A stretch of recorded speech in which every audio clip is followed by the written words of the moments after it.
I'm building a YouTube channel. I'm doing it to help other women who've gone through real challenges and massive changes as I have. I'm Dee Scown and I'm the author of Grand Plan Shattered, How to Turn Your Life Around After a Crisis. So where did my story start? The big part of my story started in 2012. I'd gone back to school to do maths and physics so that after running multiple businesses over the years with my husband, we could wind those down and still have an income. We started in our 40s with nothing and we were getting somewhere, we were building assets, but we're aging out quickly. So in 2012, I was in the second year of my final studies and I fell drastically ill.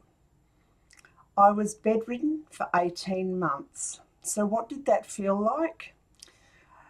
Imagine being on your bed and feeling like you're covered in chainmail, that you can't lift your arms up, you can't get up.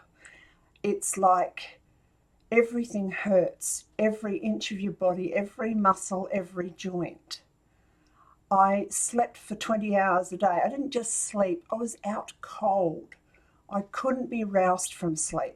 I might be awake for a few hours, barely able to do anything. Walking was like wading through thick set custard. It just felt like you were fighting against everything, like every limb weighs like concrete. Horrendous way to feel. And I was like that for 18 months. Emotionally, that took a massive toll. Now, to take you back to prior to that, what was I doing? I was working 20, 30, sometimes 40 hours in our business. I was running down to Adelaide once a week to help a family member, and then another township another couple of hours away to help other family members. And then I tried to add study to that. Study 15 to 20 hours. Like, who does that? Women that think they've got to do it for everybody else, women who've been doing everything for everybody else.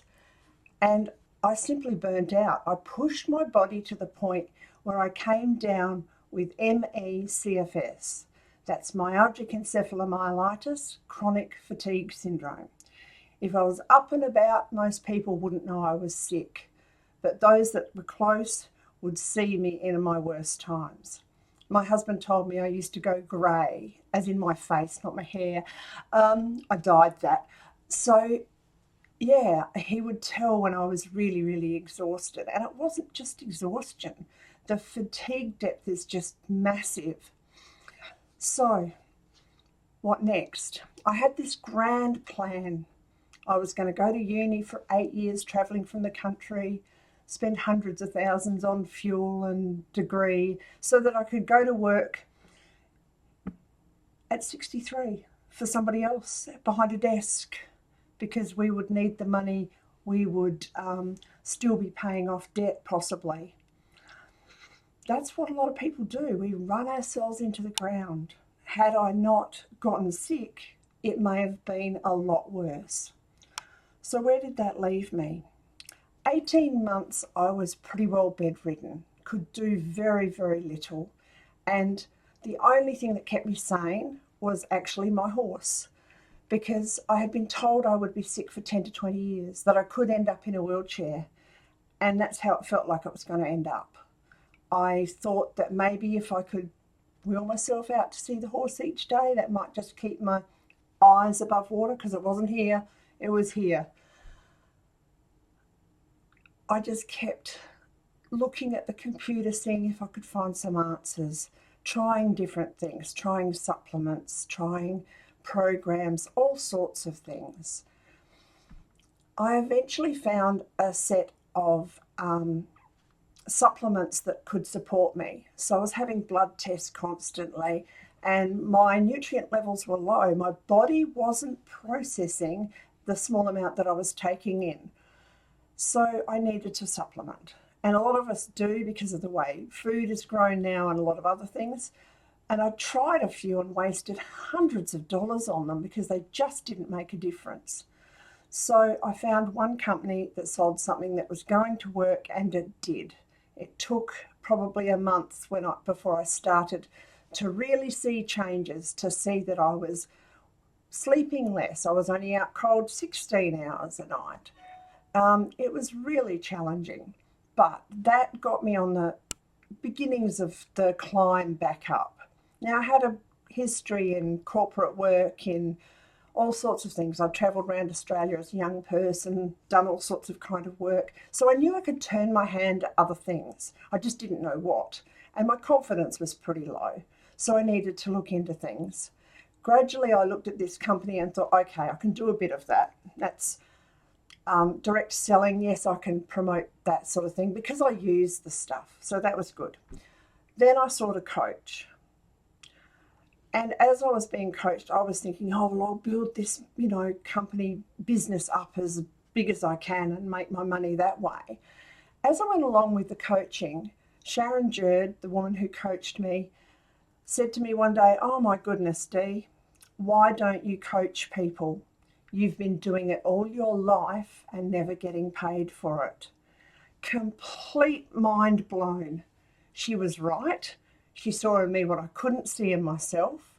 She saw skills and gifts that I'd hidden from myself because I was too busy looking after everybody else and chasing their dreams for them. So that journey started. I needed to study again, but differently, in my own time. I could do things at my own pace as I increased my health. So I now have qualifications in coaching, speaking, hypnotherapy, and I've also gained other insights as well, done other courses, and practiced my skills. I've written a book, which I would never have expected. So there's been a lot of changes in that last 12 years.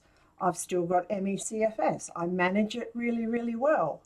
But I've seen that there's a lot of other women that have gone through or going through things similar to mine, whether it be illness, family situations, businesses failing, that just feel lost at times. And we've all got the next story inside of us. We just don't know how to get it out. And that's what we need help with. Different ideas, brainstorming with each other, listening to people who can see in you what you can't actually recognize right now. That's really important.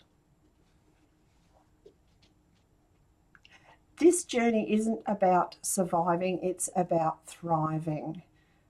I've learned about adaptation, resilience, and reimagining what life can look like, even into our latter years. I'm not one that wants to sit still, so being bedridden for a long time was a bit of a challenge mentally as much as anything. And there's a whole heap of us out there that just want to do something. We want to keep being involved in community, want to keep being involved in perhaps creating an income, or perhaps we've just given everything to everybody for so long that we don't even know what hobbies we like. There might be things out there that we've wanted years ago that we've completely forgotten. And maybe all you need to do is get reinvested in that. And once again, that could create something that can bring an income in for you. In the life I now lead, my values and my beliefs are more flexible. I had a rigid upbringing. I thought you should do this and then this and then this. And now I'm more flexible, more forgiving of myself, but more accepting of others in their situation, and recognising that I don't have to help everybody, that I don't have to carry the massive load. I need to look after me because no one else is going to, in the long run, be able to do all of it. So looking after self and then sharing that information is what we're probably designed for. I saw a video just recently that said there's only 3 species of mammal that go through menopause. It was elephants, whales, and humans. And he said, why? Why even have menopause? All the other animals die off after they've stopped having babies. It's because of the higher intellect and the need to educate. So if you're an older person like me and you want to give something back, educate. Teach people about your story, teach people about your skills. There's so much that we can share with others, and that, it seems, is what we're meant to be doing. So this is part of me putting what I can educate out into the world. And I too am still growing, learning, becoming a better person. My book, it's a story of transformation, of learning, of changing, something that can give you a little bit of direction and how to find your pathway. It's a testament to the power of hope and reinvention. And it can be a guide for anyone facing their unexpected detours. Because sometimes when your grand plan is shattered, like mine was, it's actually a gateway to something far more powerful, far greater, and far more fulfilling. I'm Dee Scown, here to help others, and I'll catch you on the flip side.